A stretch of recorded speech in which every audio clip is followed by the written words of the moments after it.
राम राम जी दोस्तों, कैसे हैं आप लोग। उम्मीद है मस्त होंगे, भले चंगे होंगे। दोस्तों आज मैं आप लोगों को बहुत ही खूबसूरत एक छठ माई का गीत सुनाने जा रही हूँ। अगर आपको गीत अच्छी लगी तो प्लीज़ चैनल को सब्सक्राइब जरूर करिएगा, लाइक शेयर कमेंट जरूर करिएगा। गंगा तीरे बोले ले चिरैया, सुगना अंगना दुआर, सुगना अंगना दुआर, आवा हो छठी माई अंगना, हमरे डोलिया सवार, हमरे डोलिया सवार।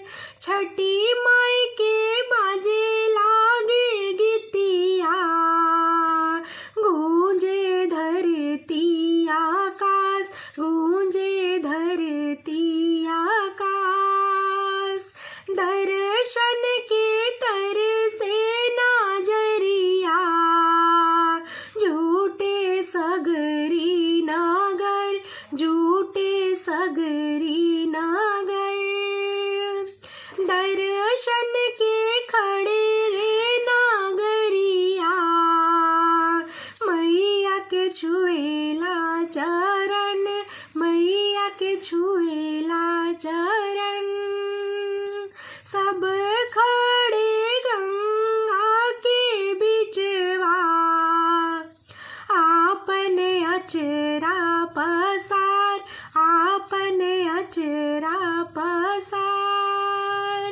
सुन लाया रज मोरी मैया, भर दे तू अचरा हमार, भर दे तू अचरा हमार।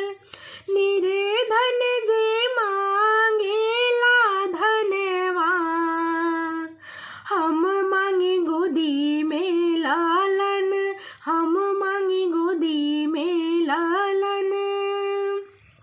गूंगा जी मांगेला बचनिया, हम गाई तोहरी भजन, हम गाई तोहरी भजन।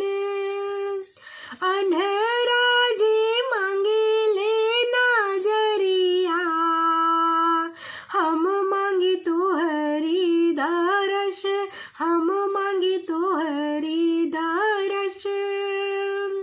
भले काजी मांगे बुद्धि ज्ञानवा, हम करी तोहरी पूजन, हम करी तोहरी पूजन।